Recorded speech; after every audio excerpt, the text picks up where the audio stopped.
नमस्कार प्यारे बच्चों, प्यारे भक्तों, हमारे चैनल एस्ट्रोलॉजर में आपका स्वागत है। हर रोज एक नई राशिफल के साथ आज जानेंगे हम 1 अप्रैल से 30 अप्रैल तक तुला राशिफल कैसा रहेगा। तुला राशि वालों के जीवन में क्या उतार चढ़ाव आएंगे, क्या परिवर्तन होगा, इन सभी को हम विस्तार से जानेंगे आपके करियर के तौर से, स्वास्थ्य के तौर से और पारिवारिक जीवन के तौर से, संतान के तौर से, विवाह के तौर से आपके लिए अप्रैल का महीना कैसा रहेगा। इन सभी को हम विस्तार से जानेंगे और अंत में हम आपको बताएंगे उपाय, इसीलिए अंत तक जुड़े रहें। आइए जानते हैं आपके करियर के तौर से तुला राशि वालों के लिए अप्रैल का महीना कैसा रहेगा।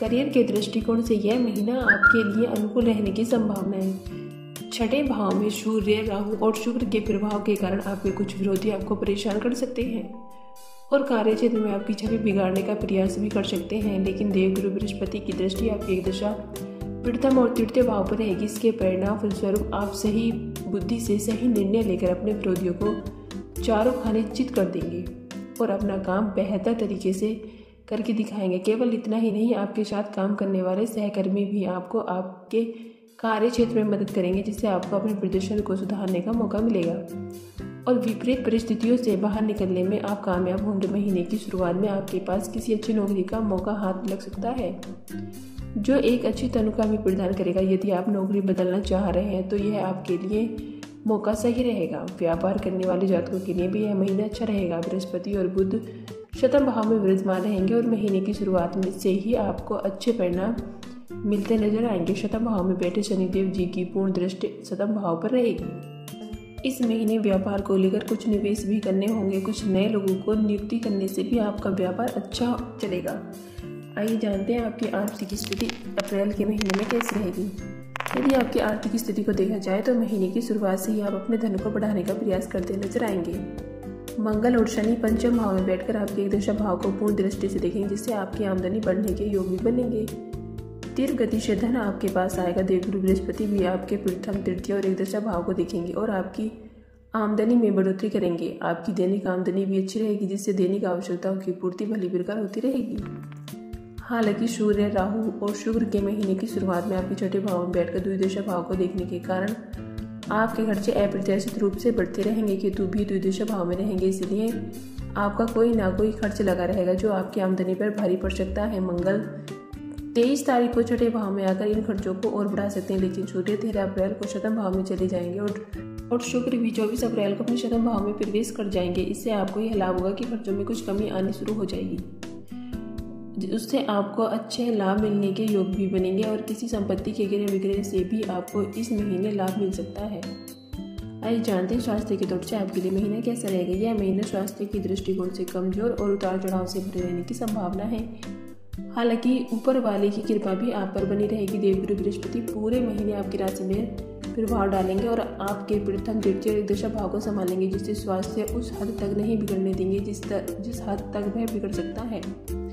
पंचम भाव में शनि और मंगल के कारण आपको पेट से संबंधित रोग से संबंधित समस्याएं और पाचन तंत्र से संबंधित बिगड़ने की स्थिति भी बन सकती है। इसके अतिरिक्त सूर्य, राहु और शुक्र के छठे भाव में रहने पर महीने के उत्तरार्ध में मंगल, शुक्र, राहु के छठे भाव में रहने के कारण बड़ी आंख से संबंधित कोई समस्या भी आपको परेशान कर सकती है।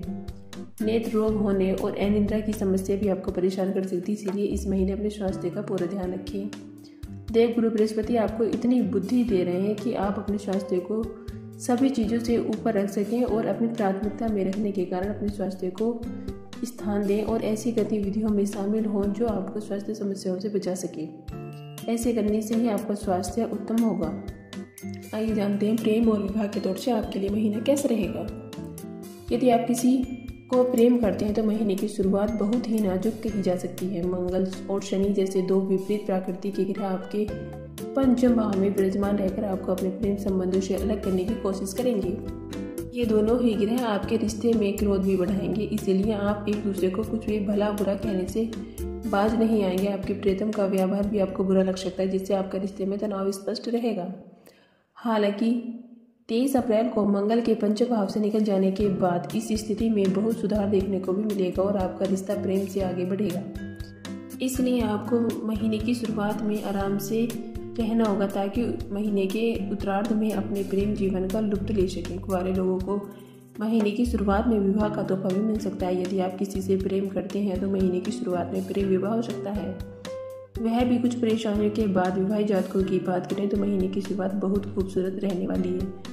देव गुरु बृहस्पति और बुध महाराज शतम भाव में बैठकर न केवल आपके जीवन साथी को बल्कि आपको ज्ञान और बुद्धि प्रदान करेंगे। आप आपसे समझदारी रखेंगे और मामलों को समझेंगे। घर और अपने आसपास की परिस्थितियों को ध्यान में रखकर आप अपना व्यवहार करेंगे, क्योंकि सूर्य अपने उच्च मेष में आपके शतम भाव में 13 अप्रैल को प्रवेश कर जाएंगे और 24 अप्रैल को शुक्र भी आपके शतम भाव में आ जाएंगे, जबकि बुध 9 अप्रैल को वापस छठे भाव में चले जाएंगे। तो इससे यह भी होगा कि आपके रिश्ते में प्रेम और रोमांस के पल तो आएंगे, लेकिन सूर्य देव की ऊर्जा के कारण जीवन साथी कुछ ऐसी बातें और व्यवहार भी कर सकते हैं जो आपको अहम के रूप में नजर आएंगे। इसीलिए आप दोनों के बीच अहम का टकराव हो सकता है। ऐसी स्थिति में उन्हें प्यार से समझाने की कोशिश करें तो आपका रिश्ता बहुत ही सही तरीके से आगे बढ़ सकता है और आप अपने वैवाहिक जीवन में खुश भी रह सकते हैं। आइए जानते हैं पारिवारिक तौर से आपके लिए महीना कैसे रहेगा। यह महीना पारिवारिक दृष्टिकोण से देखें तो ठीक ठाक रहने की संभावना है। दूसरे भाव के स्वामी मंगल महाराज कुंडली के पंचम भाव में विराजमान होकर आपसे संबंधों को अनुकूल बनाने में कुछ मदद करेंगे। 23 अप्रैल को मंगल के छठे भाव में चले जाने से परिवार के लोगों में आपस में कुछ तनाव और टकराव की स्थिति बन सकती है।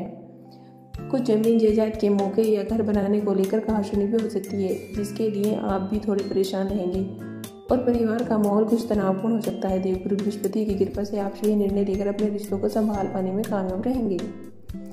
आइए जानते हैं उपाय। आपको प्रतिदिन श्री शुद्धा का पाठ करना चाहिए। छोटी कन्याओं के चरण छूकर उनका आशीर्वाद लेना चाहिए। आपके लिए ये फलदायी होगा। मंगलवार के दिन लाल अनार को मंदिर में दान करना चाहिए। आपको भगवान श्री शिव जी का दूध से अभिषेक करना चाहिए।